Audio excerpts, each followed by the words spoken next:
Eu sou Onês Mário da Silva, nasci no Rio Grande, Guaporé, Rio Grande do Sul, de uma família batalhadora.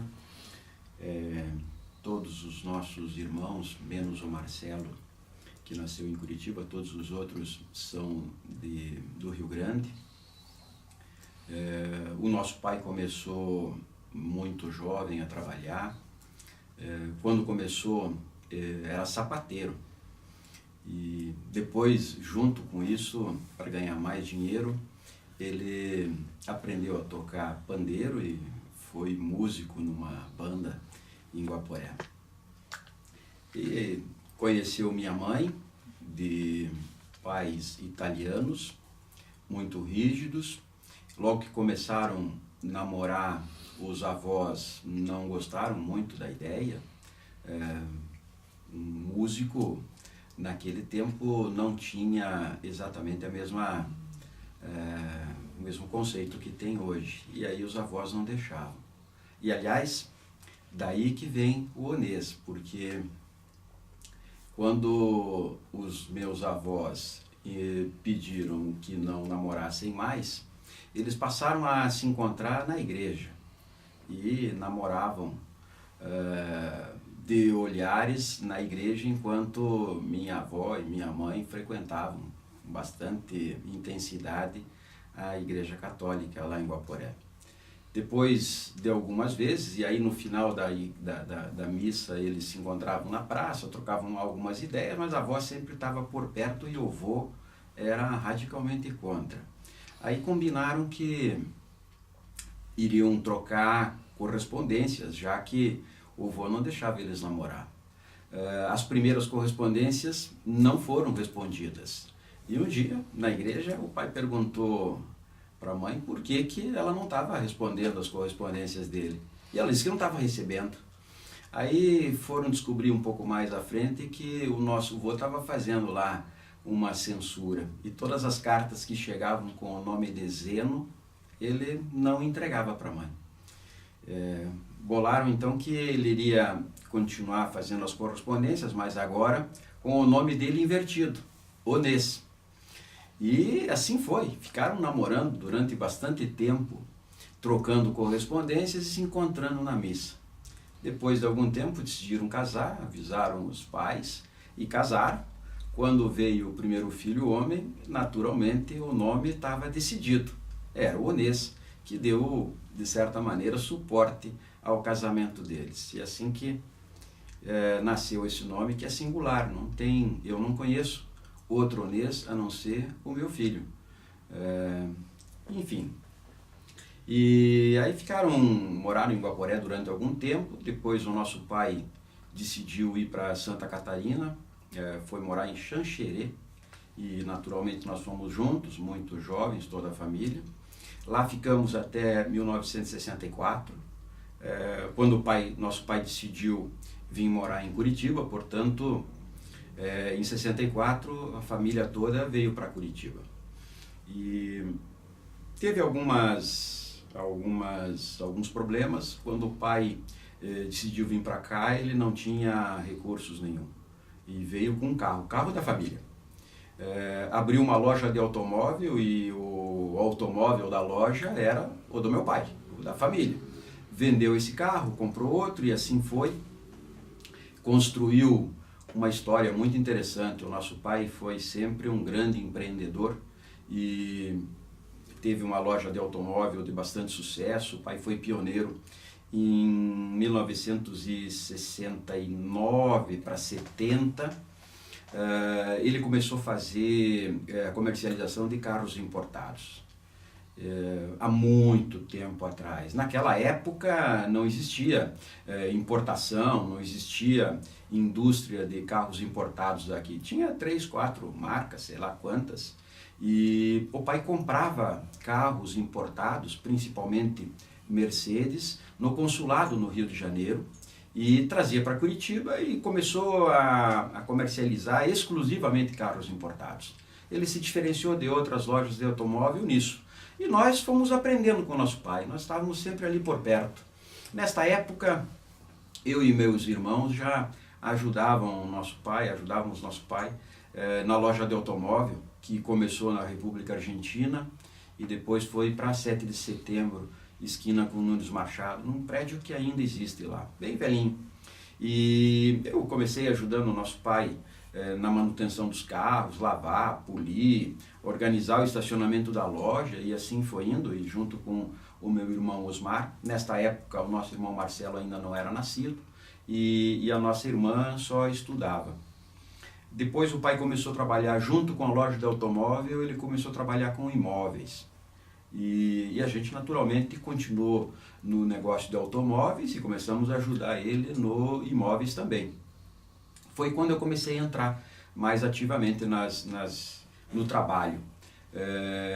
Eu devia ter 13 anos, 14 anos talvez, eu não me lembro muito bem, ajudava o pai nessas coisas, as coisas foram crescendo, desenvolvendo, e um dia o negócio imobiliário começou a trazer muito mais resultado do que o negócio de automóveis, e o nosso pai decidiu então descontinuar a loja de automóvel e dar continuidade ao que já vinha funcionando muito bem, que era imobiliária. Nessa época a gente já estava um pouco mais atuante, eu cuidava mais da área da carteira de locação, de administração de imóveis. O Osmar cuidava da área de vendas, ele sempre teve muita habilidade no relacionamento, ajudava o nosso pai, na verdade, e eu também não era gestor da empresa ou da carteira, bem como o Osmar. Nossa irmã continuava estudando, só estudava naquela época, e acho que o nosso irmão Marcelo ainda não tinha nascido. O negócio imobiliário cresceu, a carteira imobiliária teve uma expansão grande, e daí sim eu comecei a trabalhar de maneira bem dedicada, focada exclusivamente, e o meu irmão Osmar também. Eu cuidava do negócio da área de administração de imóveis, o Osmar da área de vendas, e o nosso pai tomando conta do negócio como um todo. Foi talvez um dos primeiros comércios a irem para o Batel. O pai, lá pelos anos de 70, se eu não estou enganado, pouco menos, talvez 69, 70, ele levou a imobiliária que estava na 7 de setembro para a Avenida Batel. E naquela época a Avenida Batel ainda era muito pouco comercial, era uma rua quase que eminentemente residencial, em famílias muito tradicionais que moravam lá. Bem na frente da nossa casa tinha a casa do Dr. Hermes Macedo, no lado do Dr. Hermes Júnior, e o nosso pai botou uma imobiliária na Avenida Batel. Era uma coisa diferente. Com isso a imobiliária teve um impulso muito interessante e as coisas começaram a avançar de maneira bastante volumosa, eu dedicado na administração dos imóveis. O negócio cresceu bastante e naquela época eu comecei a olhar um outro negócio, me encantei e fui falar com um empresário chamado Luiz Renato Ribas. Ele tinha uma locadora.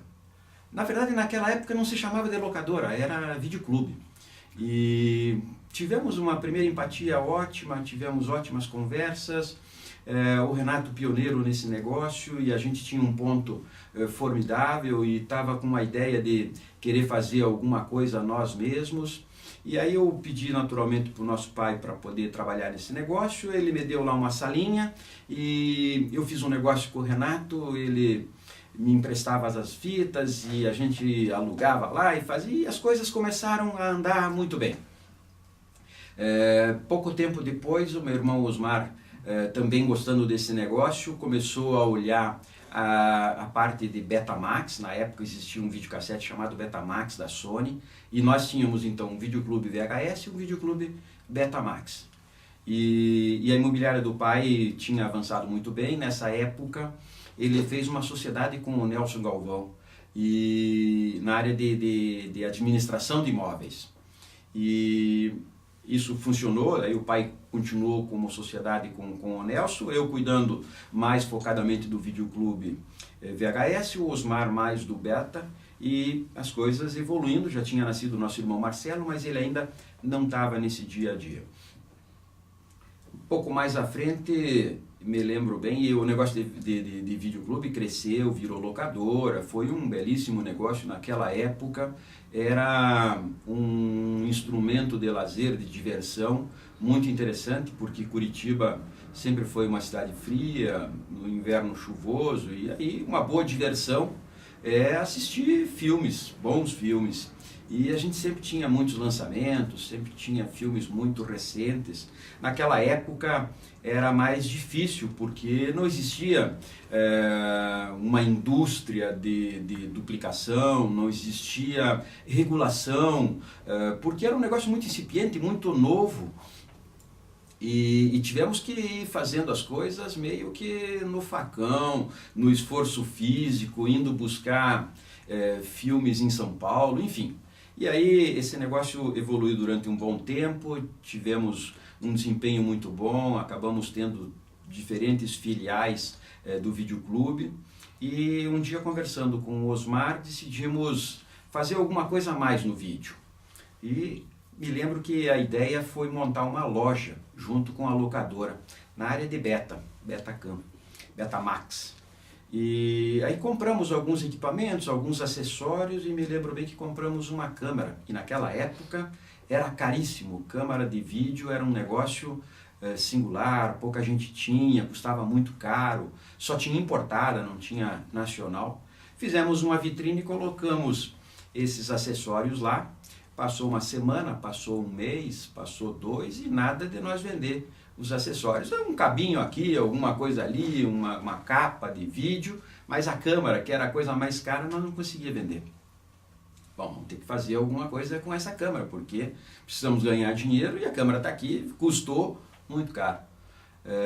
E aí começamos a gravar casamento, noivado, aniversário, e aí começou um pouco do negócio de produtora. Logo em seguida teve uma campanha política e a gente gravou um candidato, não me lembro mais quem era o candidato, nem qual era o partido, e funcionou esse negócio. A gente gravou nessa câmera e foi editar na antiga TV Paraná, do Martinez, do Zé Carlos Martinez, que era deputado na época. E esse negócio de televisão começou a nos encantar, produção eletrônica, essas coisas todas. Naquela época o Goulart de Andrade tinha um programa interessante chamado Plantão da Madrugada. E a gente assistia esse programa muitas vezes, era um programa interessante, muito inovador na época. E um dia pensamos, por que não vamos fazer um programa? Nós podemos fazer um programa de televisão também. Temos uma câmera, vamos lá no canal 6 e editamos este material e vamos ser uma empresa de programa de televisão. E aí eu fui para São Paulo para falar com o Goulart de Andrade. Primeiro eu não consegui marcar com ele. Eu disse, ok, eu vou para lá, ele vai me atender. Me lembro bem que peguei um ônibus, e foi ônibus mesmo, na época não dava para pegar avião. Fomos lá, fui para São Paulo, o Osmar ficou aqui, e eu descobri o endereço do escritório dele, cheguei no escritório, acho que era 8h30, 9 horas da manhã, era óbvio que eu não ia encontrar um artista a essa hora da manhã. E ele era um cara importante, famoso, naquela época tinha mais fama, porque era da época ele. E pedi para a moça se eu podia falar, ela pediu se eu tinha marcado, e disse, olha, na verdade não, eu tentei marcar, mas não consegui, então eu estava passando por aqui e vim aqui para falar com ele. Não era bem verdade essa história do estava passando, na verdade eu estava passando de Curitiba para São Paulo e fui lá para ver isso só. Ela disse, olha, ele não vai te atender, você, não adianta você ficar aqui, porque se não está marcado ele não atende. Eu disse, olha, eu vou fazer o seguinte então, se você me deixar eu vou sentar aqui e vou esperar ele, até que a gente possa ter uma conversa, nem que seja de pé. Ele chegou, passou pela minha frente e foi para a sala dele. E a sala dele estava, onde eu estava sentado, dava para ver ele sentado na cadeira. E eu acho que eu me tornei um incômodo para ele ali, porque ele olhava para a sala de espera e estava me vendo o tempo todo. E eu fiz alguns sinais que eu precisava falar com ele, um minutinho só. Não resolveu nada.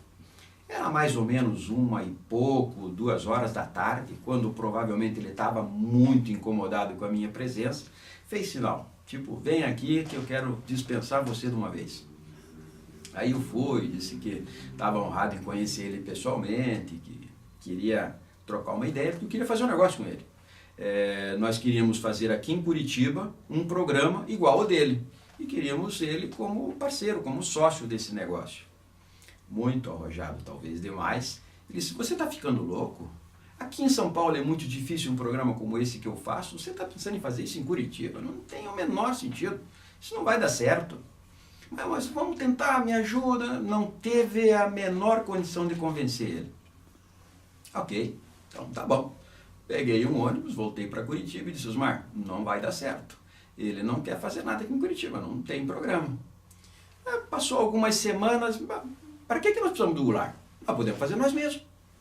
Afinal, a gente já conhece o programa dele, nós temos uma câmera, lá no Canal 6 nós podemos fazer as edições e vamos fazer o nosso programa.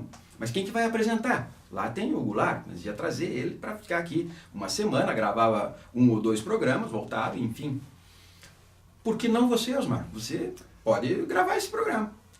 Bom, os loucos decidiram então que Osmar seria o apresentador do programa. Batizamos de Plano Geral. Era um programa muito arrojado, talvez a gente esteja falando aí de 1980 e qualquer coisa, 85, 86 talvez. E para aquela época, um programa da noite em São Paulo já é desafiador, ou era. Mas em Curitiba era muito desafiador. E o programa tinha um quadro que era ir nas boates e mostrar stripteases. Claro, o programa entraria depois da meia-noite. E a gente fez um acordo com a TV Paraná Canal 6, na época, a Rede OM, depois virou Rede OM, que depois que terminasse a programação deles, que era a programação de rede, entraria o nosso programa local. O programa foi um show, uma maravilha. Tinha muita audiência, mas nunca conseguimos empresa patrocinar, porque ninguém queria associar a sua marca com um programa da madrugada de uns guri maluco que mostrava striptease na televisão. Não deu. 1 mês, 2, 3, 4, 5, 6, nos divertimos muito, participamos de um monte de noitadas, mas não tinha a menor chance. E era muito desafiador fazer o programa, porque como a gente tinha outras atividades, cuidar do videoclube, a gente ainda tinha alguma atividade para ajudar o pai, a produtora começava depois das 8, 10 horas da noite. Então nós íamos na TV Iguaçu, antiga TV Iguaçu do Paulo Pimentel, e pegávamos lá um cameraman que nos ajudava a gravar. Ia numa outra TV, pegava uma outra pessoa que ia nos ajudar a fazer microfone. E saía por aí para gravar com o nosso carro mesmo. Gravava os programas, ia lá para a TV Paraná Canal 6, depois que terminava o expediente deles, que era lá por 1 hora, e aí ficava editando na ilha de edição. Isto foi durante algum tempo, naturalmente sem sucesso, tendo que botar algum recurso, mas nos divertindo bastante. Aí precisamos ser uma produtora. Esse negócio de produtora vai dar certo, porque aqui no Paraná tem o CIR Laboratório, que é o maior laboratório de vídeo, de produção eletrônica do país. Naquela época, o CIR Laboratório era líder no Brasil inteiro, da família Tamplin. E era uma referência para qualquer empresa que quisesse ser uma produtora. Bom, vamos ser uma produtora. E aí saímos para fazer algumas visitas em agências para pedir trabalho. Somos uma produtora, temos câmera, temos onde editar, vamos lá. Fomos numa agência, fomos noutra, e todas as agências pediam um tal de rolo. Mas e vocês podiam me mostrar o rolo? No começo eu nem entendi exatamente o que era o rolo. O rolo é um portfólio, é um volume de produções que a produtora tenha feito. E aí depois de 2, 3 visitas, 4 visitas, sei lá quantas, a gente se incomodou, porque como é que a gente vai ter o rolo se ninguém dá oportunidade para gravar? Fica um negócio difícil. Bom, nós vamos ter que inventar o tal do rolo, vamos ter que produzir algumas coisas. Naqueles anos estava começando o Salão da Mulher, que foi muito importante aqui no Paraná também, lá no Parque Barigui. Nós fizemos contato com o Rogério Florenzano, da Gazeta, que conhecia muito bem o administrador do shopping, do Parque Barigui, agora não estou lembrado do nome, mas enfim, ele nos colocou em contato, nós fomos falar com essa pessoa e dissemos, olha, a gente vem aqui na feira, grava a feira toda para você, edita e te entrega. Nós não vamos te cobrar nada, mas a gente precisa ficar aqui uns 2 ou 3 dias. No começo o cara não entendeu muito bem, tá bom, se não tem que pagar nada, pode. Aí assinamos um documento com ele nesse sentido, contratamos um roteirista de comerciais de televisão, gravamos o audiovisual para o Salão da Mulher e aproveitamos, já que tinham vários estantes, gravamos vários comerciais de 30 segundos, 15 segundos, fomos lá para a televisão, editamos todos, botamos áudio, como que se alguém tivesse contratado nós para fazer o tal do rolo, esses comerciais. Agora nós já tínhamos uma fita com uns 10, 12, 15 comerciais, sei lá quantos. E aí fomos revisitar as agências, ó, tá aqui. Esse é o nosso rolo. As pessoas assistiam, estranhavam, mas eu nunca vi esse comercial na televisão, esse aqui também eu nunca vi. Não, de fato, você nunca viu esses comerciais porque eles nunca foram contratados e nunca foram exibidos. Nós estamos só mostrando que nós sabemos fazer. Agora você me dá um roteiro que eu vou para a produtora, faço e te entrego. E se não ficar bom, você não paga. Ok? Ok. E aí a gente começou a fazer isto. Naquela época nós ainda estávamos ali na casa do Batel, onde é o shopping Pátio Batel hoje, e aquela casa tinha 2 andares. A imobiliária ainda funcionava no andar de cima, no andar da frente funcionava os 2 videoclubes, e o pai deixou a gente usar a parte de baixo do porão. E aí a gente gravava os comerciais ali. Nunca vou esquecer que um dos primeiros comerciais que nós gravamos era de uma loja de calçados aqui de Curitiba, agora eu não estou lembrando muito bem o nome, mas enfim, nós tínhamos uma mesa de churrasco lá embaixo e o teto era baixo, e aí a gente tinha que colocar os sapatos numa modelo que andava e a câmera focalizava só os pés da modelo. Eu me lembro bem que as moças tinham que andar em cima da mesa, porque aquele era o nosso estúdio naquela época, e elas tinham que andar curvadas porque o teto era baixo, a mesa era uma mesa de churrasco e nós estávamos gravando em cima da mesa. Foi um desconforto danado, gravamos aquilo, depois gravamos um comercial para uma loja de materiais de construção, foi formidável. Depois daquele comercial foi muito bem comentado aqui em Curitiba e as coisas começaram a avançar.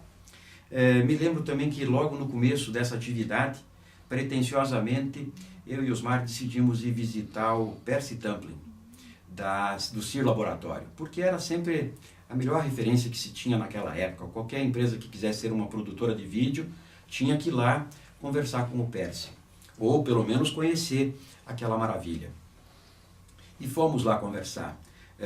Subimos, tivemos que esperar, o Percy era uma pessoa muito ocupada naquela época, e a produtora uma maravilha. Quando ele nos recebeu, a gente tomou um café rapidamente ali, e aí a gente disse que queria montar uma produtora, e o Percy disse, olha, vocês estão enganados, esse negócio é para gente grande, produtora não é uma coisa simples, não é fazer um estúdiozinho, gravar uns comerciais, mas é claro, ele tinha uma referência de uma das maiores produtoras do país naquela época, o CIR Laboratório o era, e nós estávamos só começando.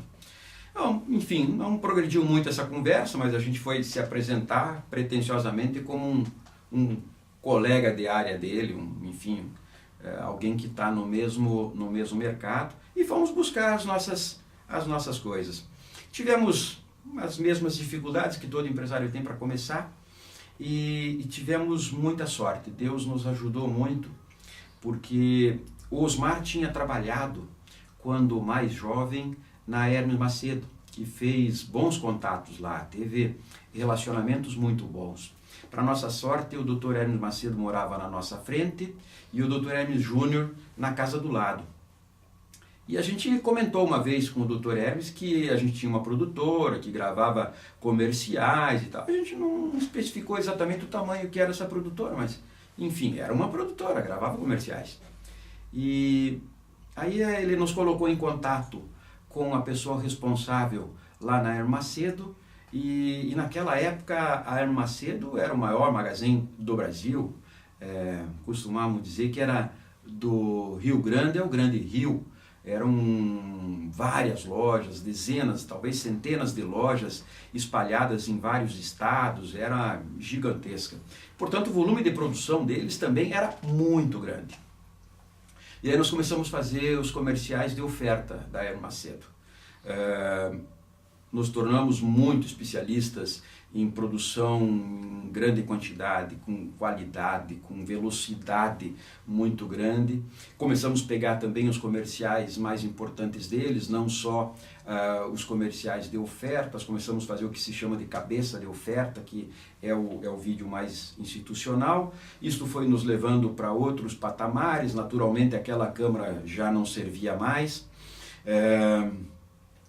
Compramos equipamentos novos, construímos um estúdio e a produtora começou a avançar bastante. Num dado momento o negócio de videoclube já naturalmente não fazia mais sentido. O nosso pai já tinha vendido a carteira de locação para o Nelson Galvão, que sempre foram grandes amigos, e nós também fomos amigos do seu Nelson. Portanto a imobiliária já não existia, o pai tinha se colocado como um autoaposentado, o pai muito competente, teve o privilégio de poder se autoaposentar muito cedo e nos orientava, nos dava dicas e tal. E a gente vendemos o videoclube e começamos a nos dedicar exclusivamente com o assunto de produção eletrônica, audiovisual, vídeos de treinamento, manual eletrônico, comerciais de televisão, nunca deixamos de fazer. E isso, e o nosso irmão Marcelo já naturalmente tinha nascido, já estava mais crescido, e ele ajudava a nossa mãe, tocava na verdade uma corretora de seguros que a nossa mãe teve na época que o nosso pai tinha imobiliária. A questão de seguros era uma coisa importante. Eu e Osmar dedicados então à produtora, o Osmar cuidando da corretora de seguros, o nosso pai e a nossa mãe não trabalhando mais nesse momento, e a gente tocava os negócios. E eu me lembro que, para se estar atualizado na área de produção eletrônica, era muito importante participar de uma feira chamada NAB. Essa feira sempre acontece nos Estados Unidos. Aconteceu algumas vezes em Atlanta e a maior parte das vezes em Las Vegas. E num determinado ano que eu fui para Las Vegas, e fui com um amigo que estava me ajudando, meu inglês não era bom. A gente, depois que terminou a feira, a gente sempre aproveitava e dava uma esticada, ficava alguns dias a mais lá nos Estados Unidos. Naquela viagem, esse meu amigo disse: olha, Onésio, eu não vou ficar em Las Vegas dessa vez, eu vou para Atlanta, e se você quiser ir junto, vamos junto. Ok, vou junto com você então. E fomos. Quando chegamos em Atlanta, ele disse: olha, eu vou visitar um amigo meu. Quer ir junto? Pô, eu vou junto também, já comecei a viagem com ele, eu vou ficar junto com ele. Quando fomos visitar esse amigo dele, ele me levou nessa empresa, eu fiquei fascinado, porque essa empresa era uma empresa de marketing direto. Estamos falando de 1991, mais ou menos. Uma empresa extraordinária. Nos Estados Unidos sempre se trabalhou muito com marketing direto, bancos de dados, catálogos, operações de catálogos, sempre funcionou muito bem lá. E esse cara tinha esse tipo de atividade. Eu fiquei fascinado com o marketing direto. Ele tinha uma operação de call center também, de telemarketing. Na época se chamava de televendas, aqui no Brasil pelo menos. E eu fiquei muito impressionado com aquilo. Voltei para cá, conversei com o Marcelo e com o Osmar e disse: olha, tem um negócio novo acontecendo no mundo, tem um tal de marketing direto, que é um negócio muito interessante, venda por catálogo e telemarketing, essas coisas todas, que vai funcionar, um dia vai chegar aqui no Brasil. E aí começamos a namorar esse negócio. Fiz uma outra viagem só para conhecer mais esse negócio, para me inteirar mais, 1992. Em 1992 ainda, quando eu voltei, a gente decidiu: bom, nós vamos fazer uma empresa de marketing direto e de televendas. Na época se chamava de televendas, esse nome veio evoluindo ao longo do tempo. E aí eu comecei a estudar o tema e nós precisávamos de alguém que nos ajudasse na área comercial. Eu me lembro bem, naquela época, nós tínhamos uma boa relação com o pessoal da Autoplan e eu fui falar com o Tony, Antônio Carlos de Araújo Maciel, grande figura. E liguei para ele, Tony, preciso falar com você, nós temos uma ideia de fazer um negócio, queria falar com você. A Autoplan naquela época fazia parte do grupo Imaribo, era um grupo muito forte, com bastante negócios aqui no Paraná, tinha vários negócios. E ele disse, ok, vem para cá, e eu fui lá. O Tony na época tinha costume de ficar mordendo uma caneta, ficava o tempo todo comendo a caneta. Eu sentei lá e, Tony, estou pensando em fazer isso, contei. Acho que era umas 9h30 quando eu cheguei lá. Depois de umas 2 horas de conversa, e ele não abriu a boca, eu disse, e aí, Tony, o que você achou? Não entendi nada do que você disse, mas se você está dizendo que é um bom negócio, vamos fazer. Ok, então vamos fazer. Como é que faz? Eu vou conversar com os meus sócios e depois, qualquer dia, eu te digo o que acontece. Me espera. Tá bom, vou esperar. Voltei. Quando eu cheguei na empresa de novo, 12h30, 1h, a moça da recepção disse, olha, o Tony ligou, quer falar com você. Eu disse, não, mas eu estou voltando dela agora, eu acabei de falar com ele. Não, ele ligou agora, faz 5 minutos. Opa. Tony, o que é? Já conversei com os meus sócios e nós queremos fazer. Podemos ir aí hoje à tarde? Claro, pode. E aí o pai tinha um chalé maravilhoso lá no Batel, eu já comentei há pouco, onde tem o shopping Pátio Batel.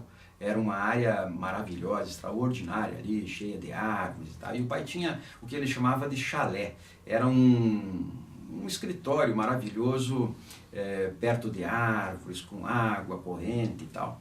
E aí fomos receber eles lá nesse local e veio os sócios do Tony e eu apresentei as coisas e teve um sócio que eu vou omitir o nome dele e ele disse, você está ficando louco, imagina, vender automóveis por telefone, não existe esse negócio. Ele disse, olha, eu não estou falando exatamente de vender automóvel por telefone, é fazer negócios por telefone, isso está acontecendo nos Estados Unidos. Não consegui convencer ele, mas por algumas razões, tinha um outro sócio da família que disse, ok, eu vou fazer esse negócio. Eu acho que foi mais para provocar aquele que não estava concordando com a ideia. E nós vamos fazer. E vamos fazer o seguinte, nós vamos fazer já. Não precisamos demorar. O Tony vai ajudar para te apresentar para o nosso contador, faz o contrato social, essas coisas todas. E vamos fazer o seguinte, a nossa casa aqui da pracinha do Batel está desocupada. Essa casa serve para você? Disse, olha, não é bem o que nós estamos pensando, esse tipo de imóvel, mas para começar, serve. A pracinha do Batel, onde hoje tem o Hospital Santa Cruz, já tinha o Hospital Santa Cruz, mas depois eles compraram aquela esquina que era maravilhosa, tinha uma casa extraordinária, onde ali funcionou durante algum tempo a Autoplan, que era o maior consórcio do Brasil. E a casa ficou desocupada durante alguns meses, mas absolutamente montada. Eles estavam com a chave da casa ali no lugar, vamos lá, e a gente foi andando, porque dá 3 quadras, 2 quadras no máximo. Fomos lá, a casa estava maravilhosa, toda pronta, toda arrumada, com mesas, cadeiras, não faltava nada para fazer o negócio. Ele entregou a chave e aí começou a soft marketing. Foi muito diferente esse time de começar um negócio, porque ele praticamente começou às 9 horas da manhã, era 3 da tarde, nós tinha sócio e a casa onde nós ia montar o negócio. Mas não tinha sequer funcionário. Eu peguei uns papéis no meu escritório, lápis, caneta, borracha e fui para casa. Assim, no dia seguinte, e comecei a empresa. Claro que com a ajuda do Marcelo, a ajuda do Osmar e tal. E aí as coisas foram indo, começamos a empresa ali. O primeiro negócio que nós decidimos fazer, naquela época tinha uma inflação extraordinária. E a ideia é, vamos fazer um catálogo de supermercado. Vamos vender comida por telefone. Bem inovador. 1993. Montamos um call center, fotografamos os produtos, produzimos os catálogos numa gráfica, uma quantidade enorme de catálogos. Fizemos um convênio, um acordo, era para fazer primeiro com o Mercadorama, mas depois por algumas razões a gente acabou não fechando. E fizemos com o Paraty. o Zenf Paraty. E a ideia era assim, ó, nós vamos vender produtos de supermercado, todo tipo de produtos de supermercado que está no catálogo, tinha cerca de 1000 itens no catálogo, e vocês separam ali no mercado e alguém vai entregar. Ok. Nesse momento tinha um desafio enorme, que era o mercado não era, o Zenf Paraty não era informatizado ainda. A primeira ideia, bom, de manhã separa um estoque e a gente vai vender aquele estoque. 1, 2, 3 produtos de cada um daqueles que tenha mais giro. Na primeira semana já deu uma bagunça danada, porque alguém ligava, eu quero o produto 1, 2, 3, 5 e 7, a gente tirava o pedido, mandava para o mercado, chegava lá, eles não tinham separado esses produtos, estava na loja, iam separar na loja. Resultado, não tinha todos os produtos. Fizemos um convênio com uma companhia de táxi que entregariam esses produtos todos. E começou os desafios. A 2 quadras dali tinha um mercado chamado Lembraçu, Mercado das Bandeiras, Lembraçu. E eu não vou esquecer nunca, porque eu fazia 10, 20, 50 compras por dia no Mercado Lembraçu. Porque a gente pegava do estoque do Paraty aquilo que tinha, botava numa caixa, o motorista de táxi chegava lá e dizia, mas está faltando o produto esse e esse. O Onês ia lá na esquina, comprava os produtos que estavam faltando de um outro supermercado que não tinha nada a ver com aquele acordo nosso, botava na caixa porque tinha que entregar. Resultado, o negócio realmente não andou direito, esse do catálogo não funcionou. Nesse meio tempo a gente saiu dessa casa da pracinha do Batel e fomos pro prédio, lá no Moçungue, onde estava a Autoplan. Aí o negócio começou a crescer, a gente já tinha mais posições de atendimento, tinha mais empregados. Na época eu acho que a gente tinha uns 30 empregados, 40 empregados. Esse negócio começou a tomar um pouco mais de corpo. O nosso primeiro cliente na área de vendas foi a Gazeta do Povo. A gente vendia assinaturas para a Gazeta do Povo e não dá para esquecer porque foi um case muito importante. A gente vendeu muitas milhares de assinaturas na época em que talvez o hábito de assinatura de jornal era mais intenso aqui em Curitiba, depois naturalmente foi substituído pela internet, pelos meios eletrônicos, mas na época era muito importante, e a Gazeta, o jornal mais importante do Paraná. Essas ações funcionaram muito bem, fomos contratados pela Volvo para fazer outras, e assim o negócio começou a crescer. Num dado momento, a Autoplan decidiu, por algumas questões comerciais do grupo deles, vender algumas empresas. A nossa empresa estava numa saúde muito boa, porque ela era nova, tinha pouco tempo, não tínhamos dívidas, embora o faturamento não fosse muito grande, não se tinha nenhuma dívida, a gente trabalhava com recursos próprios, cuidado no centavo e tal. E aí eles pediram, dá para nós vender a empresa de vocês junto com algumas outras boas, porque ela vai valorizar o nosso negócio. Ok, dá. Naquela época quem comprou uma parte das empresas do grupo foi o Bamirindos, o antigo Bamirindos. A dona Didi, o Avelino e o Kiko, que estavam à frente desses negócios, eles compraram talvez 4, 5 empresas do grupo Imaribo naquela época, que era, entre as empresas, a Autoplan estava junto. Por algumas razões, o nosso negócio não deu muito certo, eles tinham um jeito de fazer que não combinava com o nosso, nós compramos a participação deles e ficamos só na família. Saímos daquele prédio, fomos para 7 de setembro, o Osmar nessa época se dedicava exclusivamente na produtora, e eu e o Marcelo já estávamos trabalhando juntos no call center. Em 1996, nós criamos um instituto de pesquisa, porque a natureza do nosso negócio de call center permitia que a gente também pudesse fazer pesquisas por telefone.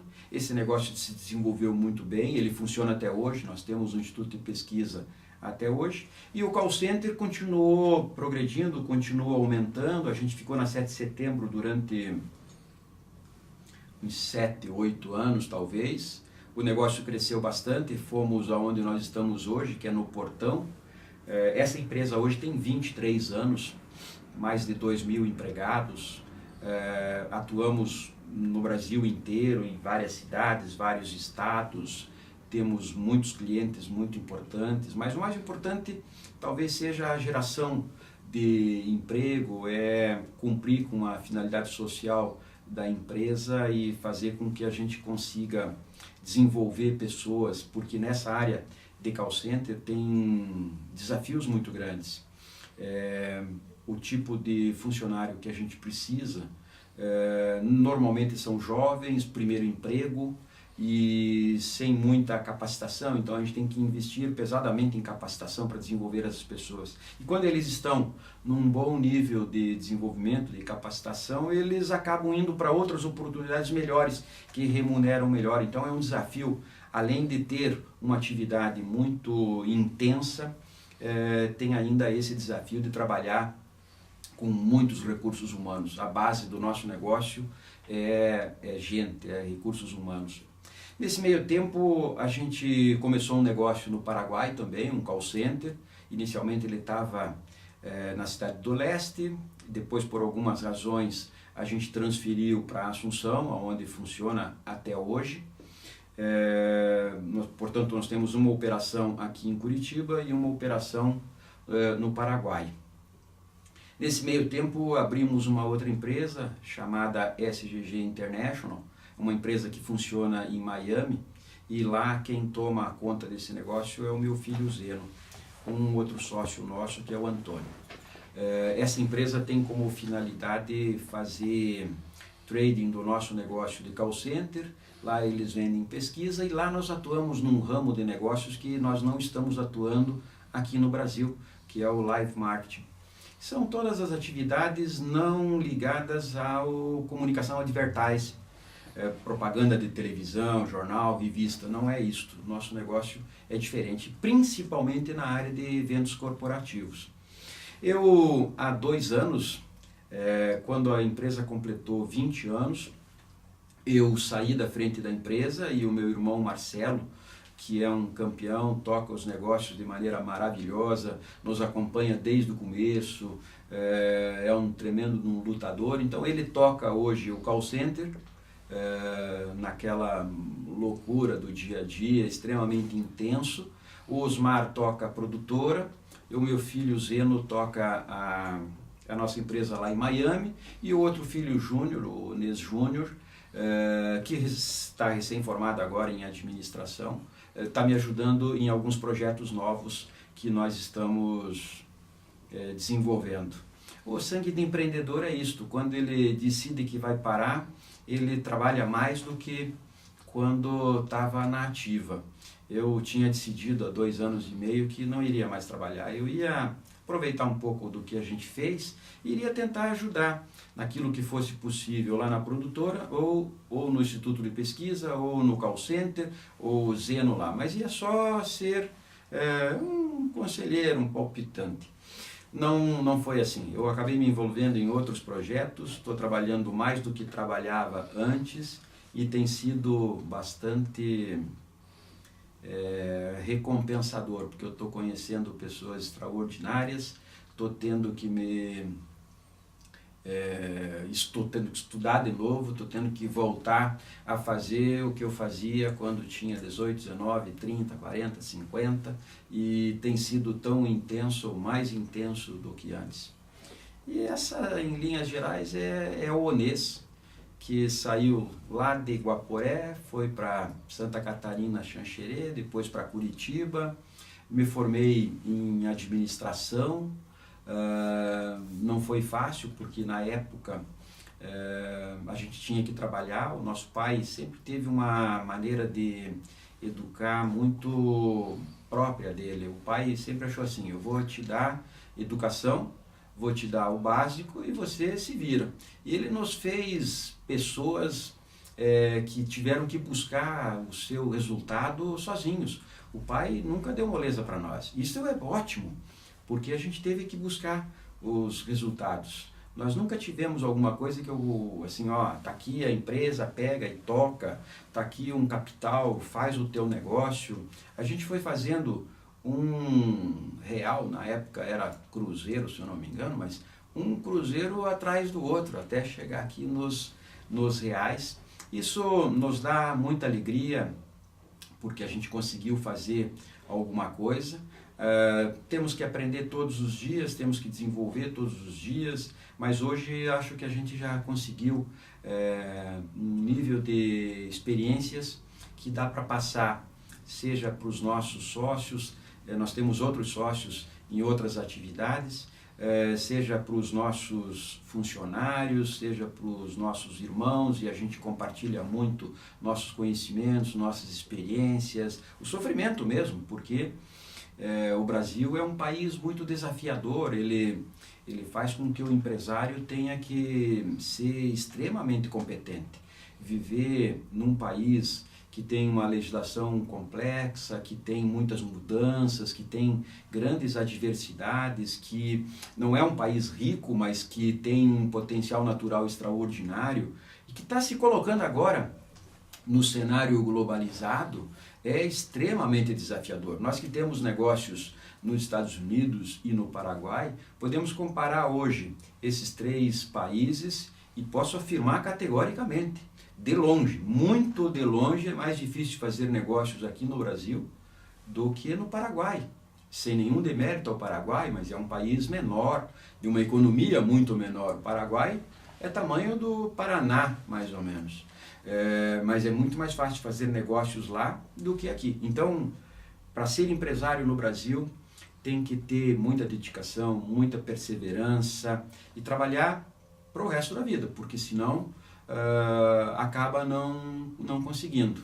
A não ser, é claro, aquelas pessoas mais privilegiadas pela vida, que eventualmente tiveram algum recurso com um pouco mais de facilidade, ou que tem muita competência e que conseguiram sair do zero, como tem cases extraordinários, e conseguiram ser pessoas milionárias, com muito dinheiro, muitas empresas.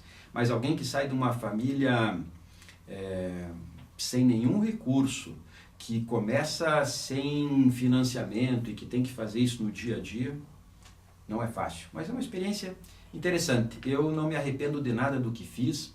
Eu estou casado há bastante tempo, eu tenho uma esposa extraordinária, uma grande companheira, que me ajudou a construir tudo que tenho, me deu 2 filhos maravilhosos, o Zeno e o Onês Júnior, que eu me orgulho demais. Eu sempre fui muito dedicado. Para mim, tudo que faço é para a família, não penso em mim.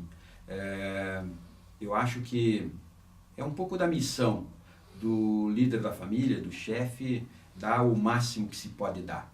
Como eu não tive algumas coisas, procurei dar para os meus filhos o máximo que pude. E não vou medir esforços, sempre que eu puder vou fazer mais. E a minha família é tudo para mim.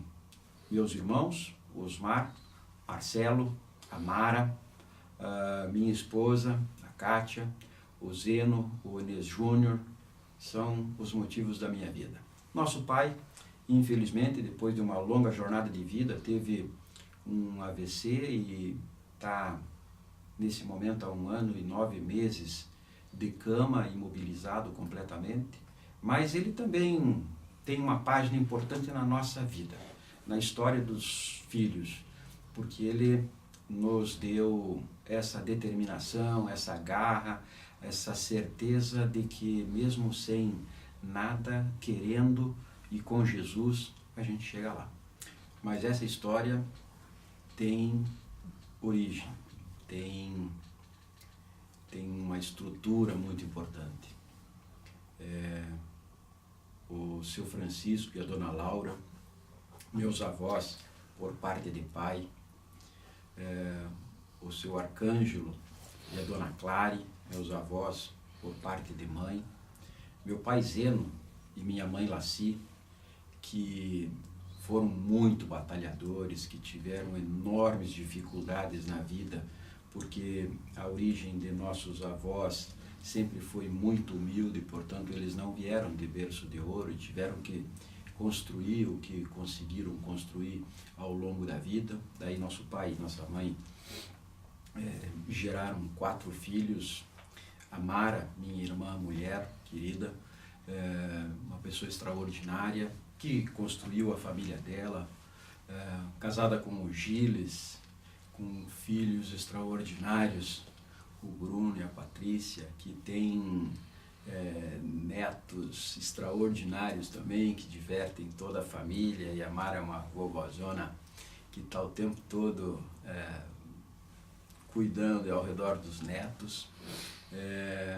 O Osmar, que também é um cara fantástico, fora de série, trabalhador que só, muito elétrico, sempre foi um grande parceiro nos negócios, casado também com a Glaci, tem 2 filhos, também 2 rapazes extraordinários, muito bons, o Júnior e o Rodrigo, o Marcelo, nosso irmão mais jovem, um cara fora de série, muito inteligente, um trabalhador danado. Eu acho que ele exagera, não precisaria trabalhar tanto, deveria cuidar um pouco mais da saúde dele mesmo, da Juliana, que é a esposa dele, e nos ajudou durante todo o tempo, continua ajudando, é ele que toca o nosso negócio.